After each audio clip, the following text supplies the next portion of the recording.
Do you like stories? I love stories. Ever since I was a kid, I was wanted for more, but there are stories being hidden from future generations. How do we learn from the past when the impressions that we make hardly last on impressionable minds in the sun picking dandelions? How will they learn their kindness when we let fools rewrite history to their will, hide behind Bible pages, shoot the butterflies with paper-thin wings? Where are the words that should be fisted in our hands? The defense of man. You may ban simple phrases on pages. You may set our italicized faith on fire. The Faith may keep thee warm, but the ash won't change a thing. Not our protests. Our screams, our cries for equality. Not our humanity. This is a war on identity. Give us space on the page. Our textbooks might have been born yesterday, but we weren't. We remember history. We've learned a thing or two from the textbook of bruises, slanted news. Fuses you refuse to ignite. To recognize this fight. To recognize that we built history. We're building history brick by brick with our pain and tears. With our joys and triumphs. We built the walls of your palace. Painting it won't remove our handiwork. We believed in a better world. And we forged paths towards some citrus sunny somewhere. Where all letters are sent, envelopes not sealed but healing,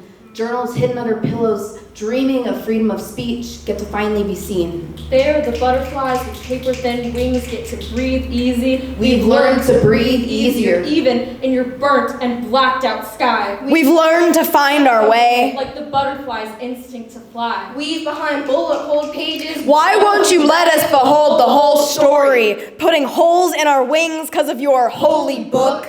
Give us the whole story, like we want the whole rotisserie. Chicken. You're a chicken. So cowardly, you won't even meet us in the middle of the road. You destroy what you don't understand. You don't understand our words. You don't understand our way. You don't understand. But maybe if we reached out for knowledge. Instead of pushing that red button on demand. Destroying what we don't understand. Things could be different. All we want is growth. We want to let us spread paper wings, patch up our bulleted sky with watercolor stories for all to see. We are passionate. Truth speakers and seekers, you can't plagiarize. Lie. Paraphrase. Demonize. Cut away our stories. We're taking back our paper wings. For my friend who is 3 minorities too many to feel safe performing this poem, who's been attacked her whole life for who she is. She has olive skin and a sunset flag. In a world that has always viewed her as lesser for the things she cannot change. She's afraid of driving because she might get pulled over for no reason. I'm a terrible driver, but I have never had to hesitate before getting behind the wheel. Her voice has been taken away from her, so we speak for her. She's always lived in fear, but now more than ever. Her sister, who doesn't have the same melanin, texted her following the election, urging her to carry her ID for safety. Only 16, she's in fear of being falsely detained against her will. She has protested, spoken at board meetings, written concerned emails, passionate poems, and now she's forced to be a silenced, though documented, American citizen.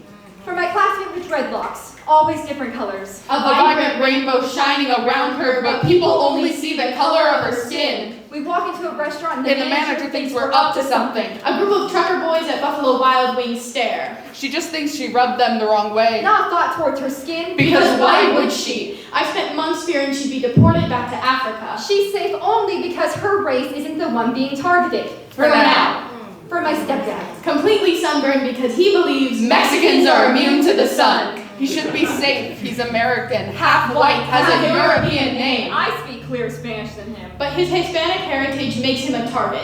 I never thought of him as brown. I just thought of him as my dad. For the mothers whose lives are saved by one controversial procedure. I've been reading stories about women wanting children but needing abortions due to health complications. Waiting until the situation became life-threatening so the doctors can legally help them. Protesters outside clinics call them killers and sinners. Though the choice is a life or death matter. It's scary to think that could be me one day. For my sibling, who loves emo grunge bands and goes to heavy metal concerts, whose gender identity is illegal. For my peer, who stood up and screamed in the cafeteria, her father voted for a man who rapes women, and no one seems to hear her. For my lab partner, who flashed our entire biochem class, so trapped by her own body that she tried to break free, said, "If I have to put up with my body, others do too." For my neighbor, who took her own life, because the world wouldn't treat her the way she deserved to be treated. I shouldn't have to say goodbye to a 16-year-old. To everyone who has been turned into more of a political topic than a person. I'm sorry that being born has become an issue instead of a person to help. No one's life should be up for debate. Your race shouldn't be your defining factor. Gender shouldn't determine the rest of your life. Sexuality shouldn't restrict your fundamental rights. Because you're our community. The people who've been there for us. The people we love and care about. Not an issue to be solved. If you feel alone, look around. This is for all of us. For all of you. For my friend. Time and time again does the pen I bring to paper enchant me with feelings I make my mission to avoid. Here I present to myself before anyone else how I make the most of the tragedy I refuse to see my life through, the windows aged by 15 years. Across and down the glass is the pristine blank blanket my tears cannot melt. I'm reminded of this same day from 10 years before then. The 15th of February, I await the minute or the moment my tears turn golden and everything becomes better, but it just doesn't get better. In the house I fail to call home, I spend the hours thinking about how I tell myself that the snow that always fell on my birthday was for me. Yet on the one day in my life that everything was supposed to get better, the ground never shined. Never beforehand should I have expected that the most magical element I thought held me in special regards would desert me when I needed it the most. In its stead, I wrote in the soft ground, 4 more years. The words were covered again just 3 days before and after.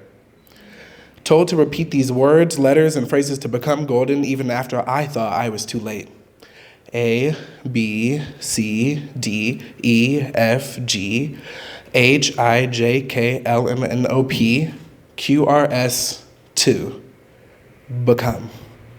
To become, to breathe in. I walk within the ideology. Etymology couldn't even begin to halt the train that I boarded that night, and the destination was Austin City. No pen, no paper, no body could change my mind until the icy fleeting winds rushed me outside with their window whistles. The opposite of a breeze says, it's not your time. Death is yet to grasp my gasp when the shards of winter chills make my eyes water before I go back home. On the same day, a year later, I return to the barren grounds to write. Tears to ink, dirt to paper. 3 more years until I'm free. Eva, thank you.